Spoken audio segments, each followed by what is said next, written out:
What's up, Yankees universe? KOD Nation, stand up. And all you Degens, wake up and get your coffee. Welcome to this Thursday episode of the Yankees Morning Brew. This Thursday, November 3rd. It is 11:01 a.m. And how we doing out there, Yankees universe? You know, I know it's the off season. You know, we're trying something different. You guys, appreciate everybody who showed love to the off-season video we did on Tuesday. It did really well. The viewership was really good. The likes was really good. Shout out to our guy Halal. Want to welcome Halal to the Yankees Morning Brew, the KOD Media team. Halal's going to do a lot of special things. He's a great kid. He's very smart. He's very knowledgeable of the game, and I'm very happy to have him aboard. On top of that, I'm very happy to have you guys here. I see a couple people in the chat. Shout out to my man, Chris the Flash. What it do, baby? And, of course, my brother from another mother, Tats from the Pinstripe Chronicles. What it's good, fam. Salute, salute, salute. 3 capital S's.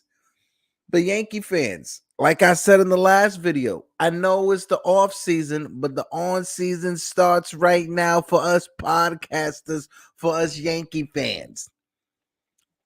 And I'm not sure if you guys heard, right? But tomorrow, there's a press conference going on. I don't know what that's about. There's a press conference going on. And apparently Brian Cashman's going to be there, and Aaron Boone's going to be there, and Hal Steinbrenner's going to be there. So this is just, the press conference to let us fans know that, hey, don't get your hopes up, because we're going to do the same garbage, just in a different way. Just get ready, because that's what's going to happen. At first, it's like, yes, this is going to be the announcement of Brian Cashman's retirement. No, it's not. It's the Yankees front office. They're about to just load up the spoon full of kaki and just feed us all the kaki tomorrow. That's really all it is. Shout out to my brother DiCatrio. DiCatrio, what is good? Hey, World Series so far, it's 4 games in. It's pretty good. It's not one-sided. You can't say that this team is more favored than the other team, because both teams are showing up. Last night, the Astros showed up and they no-hit the Phillies and the World Series. Crazy. He said Cashman is getting a lifetime contract. Cashman is getting something. They got to announce Cashman's extension. They gotta tease with the Aaron Judge. We're gonna try everything that is fiscally responsible. We're gonna try everything that we can that makes fiscal sense. Everything, being fiscal responsible is the way that we go forward. Baloney. You need to do what you have to do to improve this team. What's crazy too? How you guys, how I love, you guys know that I love to look into the financial pockets of the Yankees, right? What's crazy? Back when George was alive in 2010, the team was worth $1.6 billion. So over these past 12 years, from 2010 to right now in 2020, the team grew from being valued at $1.6 billion to right now the team is valued at $6.4 billion. So even though George Steinbrenner, back in his heydays, right, back in the early 2000s, the Yankees were having a payroll of $200 million plus each season, the Yankees now, they are more valuable than what they were back then when they were spending all that money. Let that sink in. That back when George was alive, this team was valued at $1.6 billion. So over the past 12 years, they've gone up in value from 1.4, 1.6, whatever it is, to over $6 billion. And for some reason, This front office feels, well, spending an excess of 50, $60 million per season on the payroll, it's not worth it. Even though you're making more money now than you were back then. Even though you're valued more now than you were back then. Pre-pandemic, before the pandemic, the Yankees had 6 straight seasons of $600 million plus in profits from the stadium alone. And that's after the payroll was paid, the bills were paid, taxes were paid. That's after all the bills are paid.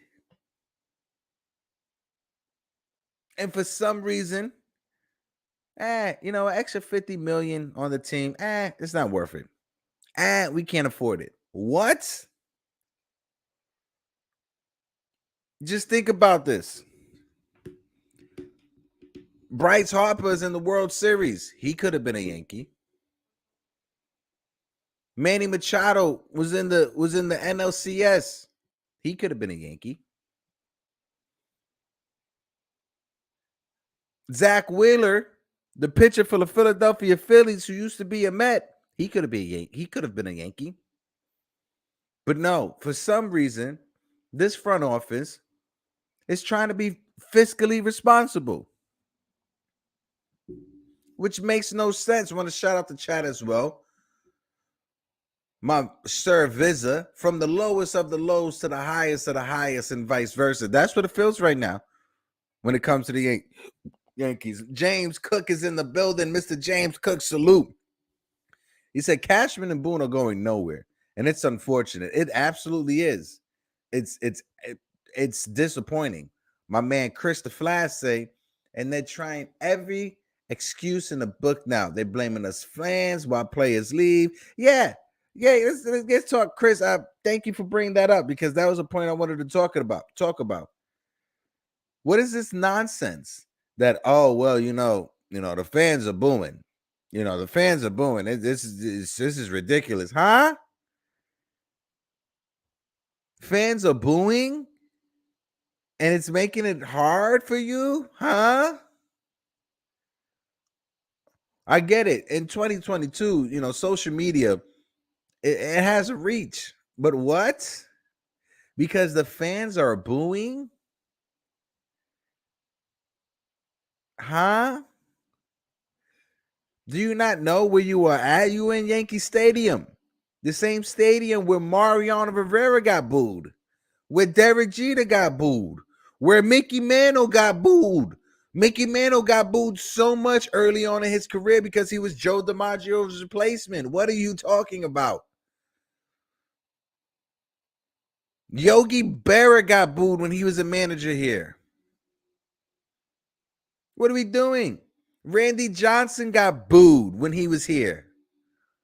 What are we complaining about? It's nonsense. It honestly is. Tiki Barber, who hosts a show on WFAN, he got booed. When he was at the Giants as a running back, he got booed. You get booed. When you don't perform, you get booed. Judge, I appreciate this season. This summer was awesome. Like I said, almost every Yankee game I went to, you homered -1. That was that Tampa Bay game that the Yankees played. Derek Jeter Day at Yankee Stadium. Everybody gets booed. Judge, like I said, I appreciate the season you gave us. 62 home runs. Probably one of the best seasons ever. But you didn't show up in the playoffs. You had a .068 batting average. And you're upset because you got booed? Huh? What do you think is going to happen when you go to San Francisco?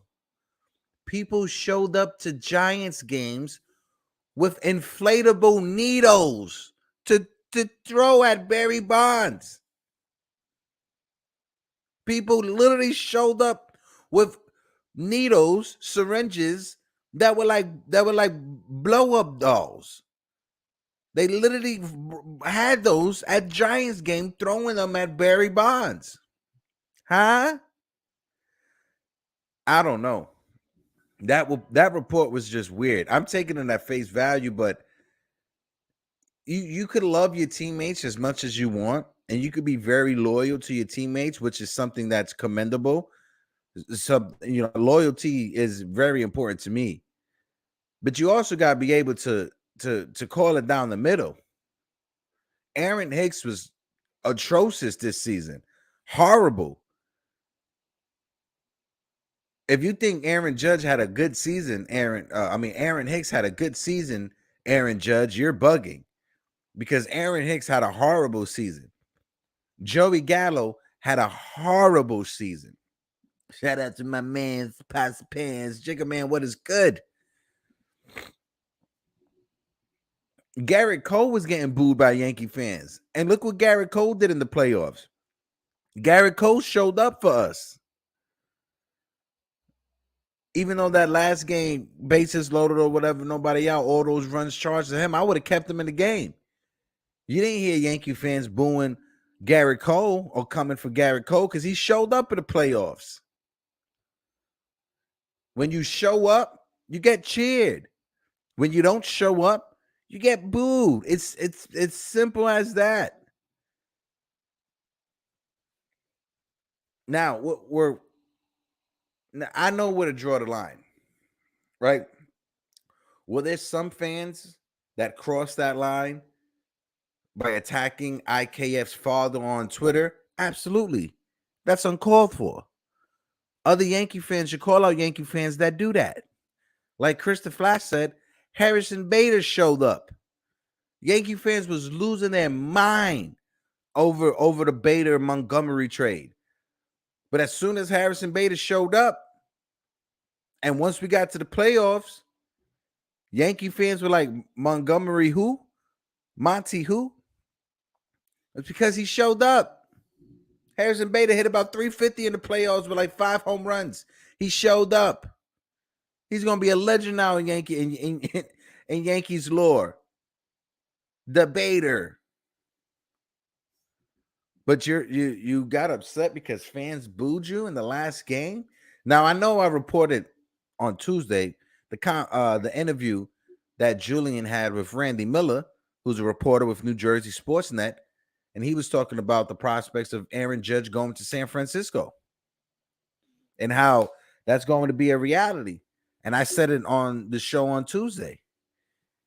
Yankee fans need to come to the reality that Aaron Judge may be leaving. And if he leaves, hopefully that fan base is not booing you like the Yankee fans booed you. Hey, you got to go to Texas? Hey, have fun in Texas. You got to go back home to San Francisco? Have fun back in San Francisco. But one thing that's interesting that I wanted to bring up, there was a guy on Twitter before the 2020 season, he predicted the World Series champ for over the next like 10 years, right? So in 2020, he predicted the Dodgers, and the Dodgers won. In 2021, he predicted the Braves, and the Braves won. In 2022, he has the Phillies winning the World Series, and the Phillies are in the World Series. So let's see what happens. And let's see if his predictions come true. Because on that list, there was not one mention of the Yankees. So hopefully he gets it wrong. I can't go 10 plus years without the Yankees winning another championship. I can't do that. This drought that we are in right now, 13-year drought is getting on my nerves as we speak. Shout out to my man, Ally Yankee King is in the building. He said, who cares about the Yankee fans booing? Absolutely. Who cares? Who cares? But like I said, Ally, are there some Yankee fans that they crossed that imaginary line that shouldn't be crossed? Yes, I can admit that. You know, after the 2009 World Series, we could have added Cliff Lee to our team. But Yankee fans, they spat on his wife, and he decided not to come. There's only people that's at fault was those Yankee fans that night. So are there some fans that crossed that imaginary line that shouldn't be crossed? Yeah. But when fans are holding you accountable because you're not performing in the postseason, it doesn't matter what happened in the regular season, how good you were for us in the regular season. Cool, you got us here. How are you going to perform? Now, if you would have gave us a performance, a 240 batting average or a 250 batting average, all right, cool. Then, there's a little bit of argument there of maybe Yankee fans were being over dramatic when it comes to booing you. But my man, you hit 066 with 1 home run, 3 RBIs. Your on base percentage wasn't even over 200. Yankee fans are going to give it to you. Rightfully so. Listen, Jose Altuve was booed in Houston. Game 1 of the World Series because of his struggles in the postseason. They booed Altuve in Houston. What are you complaining about?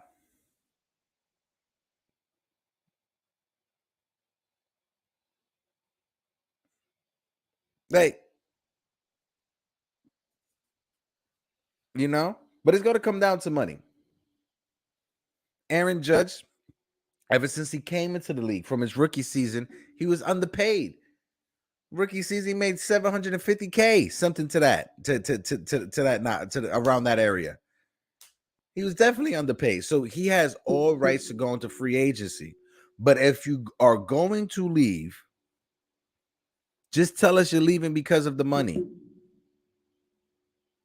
not because we booed you. And I guarantee you, I could put money on it. That Yankee player that was talking to the media, I guarantee you I put money on it. That was Josh Donaldson. Definitely was Josh Donaldson. I guarantee you it was Josh Donaldson. Weak, fragile man, Josh Donaldson. Let me look at the chat real quick. My man Li says Yankee fans booing means Jack. Expletive. If AJ leaves, yes, there is some Nimrods who go far, but that's 10% of the fan base who have no life. But money is the reason. Agree. Actually, we booed him because when y'all booed him, he crushed the ball, trying head games for Altuve. But you guys booed him also. Sir Visit, you guys booed him, and rightfully so, because he was struggling in the postseason. Mr. Marcus in the building. What it do? Yeah, underpaid ever since he came into the league because of how the contracts are set up when you first come up as a rookie. $750K off of a season you hit 50 home runs. That's underpaid, if you ask me. That's when the Yankees should have locked up Aaron Judge for the next 10 years. So we wouldn't be having this conversation if they did. The same way the Seattle Mariners treated their young center fielder, Julio Rodriguez, the same way the Atlanta Braves treated all their young players. Is what the Yankees should have did. But instead of extending Aaron Judge that season, that offseason, Brian Cashman decided to extend the other Aaron Hicks.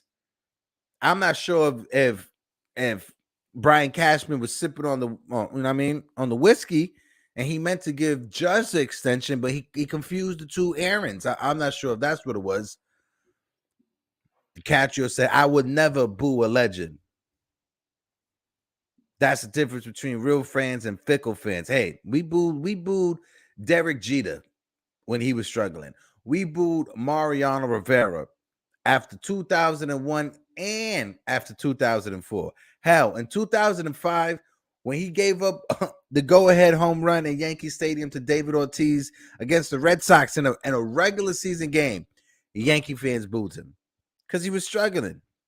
My man Pinstripe says Yankees could have saved money signing him after rookie year. Yes, they took the money. They took the money saving route, and now they have to bring the Brinks truck in. Yes. That offseason is when we gave that extension to Aaron Hicks and to Luis Severino. Now, when it comes to Luis Severino, I was happy with that. I wanted them to lock him up. Injuries is what, The injury bug is what hit Severino.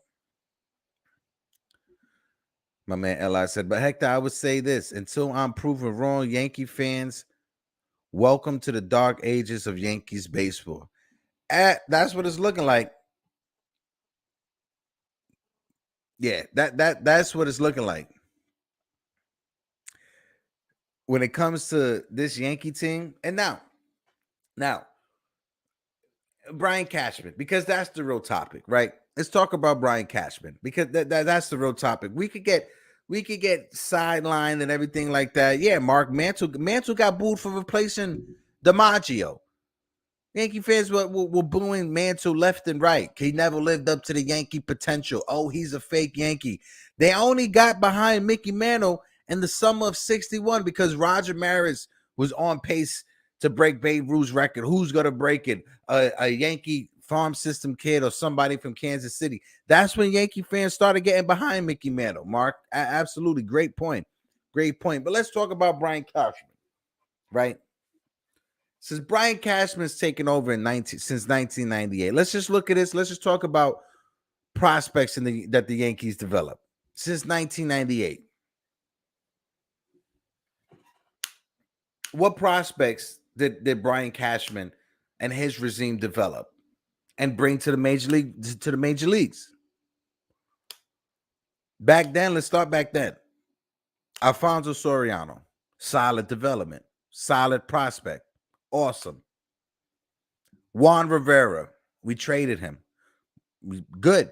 We traded him for Javier Vasquez. That never panned out. But hey, moving prospects that weren't going to do anything on your team. Cool.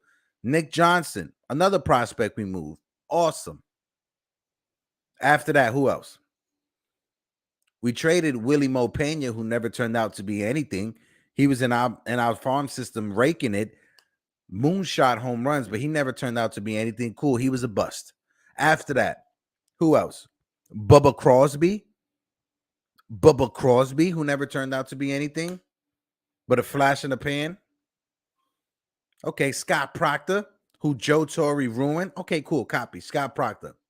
After that, Robinson Cano, all-star. I think we can agree Robinson Cano was a solid Yankee, solid prospect that was that came up through the system that the Yankees developed, who eventually left in free agency. Soriano was traded for A-Rod. Great point. I was going to bring that up, Li. After that, Ching-Ming Wang. He got injured. Okay, cool. After that, what other prospects? Melky Cabrera, who wound up taking PEDs after we traded him. He went to San Francisco. Okay. What's another prospect after that? Brett Gardner, who was a one-time all-star. After Brett Gardner, who else we developed? Eduardo Nunez, who was with the team for probably three seasons. After Eduardo Nunez, Gary Sanchez, Tyler Austin, the Baby Bombers. Over the past 20 years, Aaron Judge, Gary Sanchez. Gary Sanchez, after his rookie year and after his All-Star season, was never a impact bat. Can you say over these past 20 years that Brian Cashman has produced an actual major league roster from the prospects that I just named? No, you cannot. The best player in that entire list is Aaron Judge. The second best player is Robinson Cano, who left to another team. Then you can say Brett Gardner. After that, who's better than Brett Gardner? After that, on that list that I just named, when it comes to prospects and developing prospects, Severino. You're right, Pinstripes. I forgot Severino. So let's look at the list. Aaron Judge, Robinson Cano, Alfonso Soriano, Brett Gardner, Luis Severino. I'm not putting Gleyber Torres on that list because Gleyber Torres we got from the Cubs. Michael King, he was valuable until he got injured. Ron Marinaccio, he looks like he's going to be something good.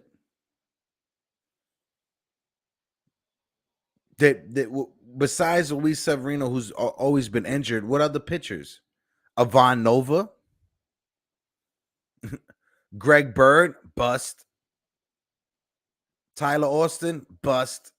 And Duhar, bust. Just like my man saying right here on the bottom.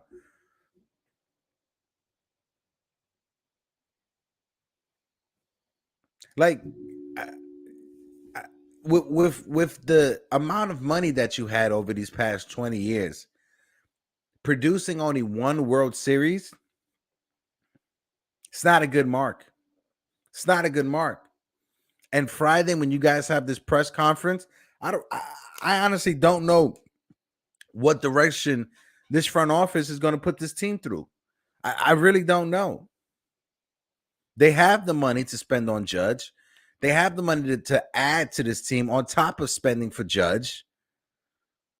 But I'm just not sure what this team's going to do. I have no faith in this front office going forward.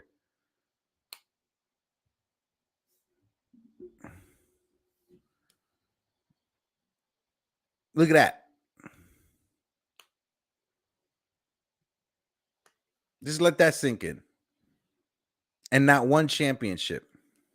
And what makes it worse, Li, right? What makes it worse, during that time period from 2010 to 2022, the evaluation of this franchise from 2010, in 2010, the Yankees were evaluated by Forbes at 1.6 billion, right? And 2022 is over 6 billion. So we've grown from 1.6 to over 6 billion. I shouldn't say we. The Yankees as a franchise, they have grown in value from 1.6 back in 2010 to over 6 billion in 2022. But for some reason, they can't spend money. For some reason, going into their wallets and spending an extra 50, 60 million dollars on this team when it comes to payroll, it's something that's it's fiscally irresponsible. How can you say that when you make hands over fists more money today than George was making back then? Back in the early 2000s, 2002 to 2010, 2009, that range, the Yankees were number one in payroll, 200 plus every season. That was back then. So back then they spent more money on the payroll than they do now. But they were valued way less back then than what they are right now. How does that make sense? How can you tell your team, and this they're going to tell us this on Friday. Like I said, they're going to feed us a pile of dookie. I said that I'm saying that right now, and on Friday that's going to happen, and we're going to talk about it Tuesday.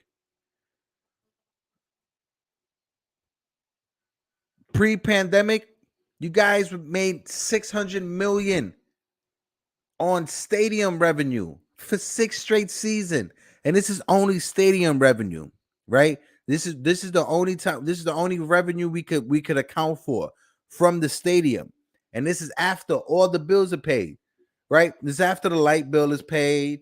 This is after all the vendors are paid. This is after all the workers are paid. This is after all the workers are paid. 600 million in profits, and that's not even touching what they made when it comes to streaming deals, what they made when it comes to cable and TV. The Yes Network.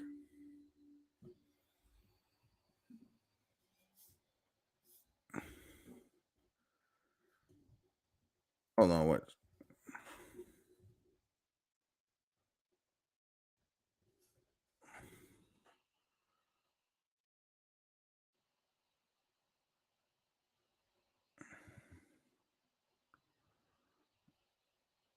Hold on.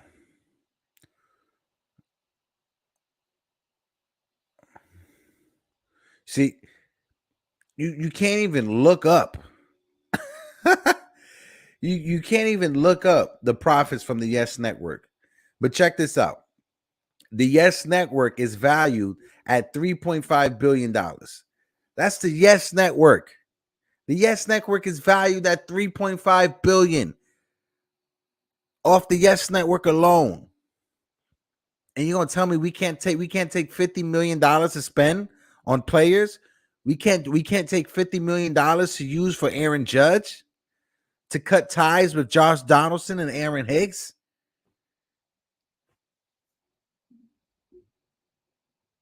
I will want to believe that, Mark, but Hank passed away in 2020. Rest in peace, Hank. Rest in peace, Hank. But I think one of the last decisions that Hank made was to pressure his brother to sign Garrett Cole. But rest in peace to Hank, because he passed away in 2020, non-COVID related.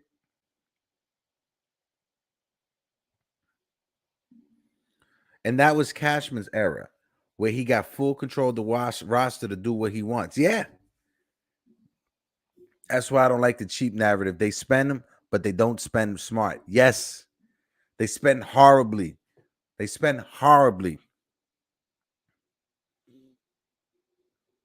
Like, just look at this past offseason. Our big move, just let this sink in. Our big move this past offseason was trading for Josh Donaldson. That was our big splash in the offseason. The Yankees' big splash was trading for Josh Donaldson. And that just blew up in our face.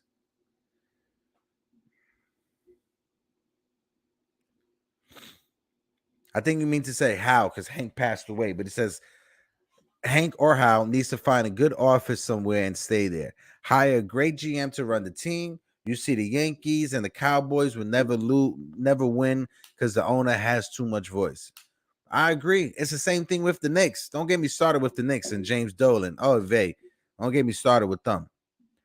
And by the way, Hal owns Yes. He can make it where it's a subscription for the in-town and out-of-town fans. He can't do that for the out-of-town fans, like the out-of-town market, because regional coverage. The Yankees, they have the local market, but the national coverage, it goes to the regional areas. So say like if you have Yes, you're from New York City, right? Or the tri-state area where the Yankees covered or whatever, blah, blah, blah, blah, blah. If you have Yes and say you go to Florida or you go outside the Yankees coverage area, when regional area, and you try to log in to your Yes account to watch Yes mobile Yankee games, you can't do that in Florida. Trust me, I tried. I visit Florida a few times last year. I tried watching my Yankee games via the Yankees app. I couldn't do it. Same thing with the Knicks. I couldn't watch the Knicks games via the MSG app because you're outside the regional coverage area. Now, how you can get around that is getting yourself a VPN. You get yourself a VPN, you'll be able to put yourself anywhere in the world. But yeah, won't be able to do the out of town subscription because of the regional coverage. It's out of market. It's out of the Yankees market. They don't got coverage in Atlanta. They don't got the market and wherever else you want, San Diego, LA, like they don't have that coverage over there. But he does own Yes. The Steinbrenner family, they do own Yes, so they can make certain moves when it comes to that. I wouldn't be surprised if it goes that way in the future anyway, because the way cable subscriptions are going, I don't think people are going to be having cable subscriptions that much longer. But guys, it's 11:35. We're going to cut it here slow. The second off-season report of the Yankees Morning Brew. Let's see. He's a you could say he's a part owner of Yes. He has minority shares in Yes, but majority shares belong to Hal. It's just like the Yankees. The Steinbrenner family, they have 55% ownership of the Yankees. The rest of it is dallied up between shareholders or whatever. It's the same thing. As long as Hal and his family, they have over 55% of ownership of the team when it comes to stock value, then yeah, get out of my head. Salute Tats.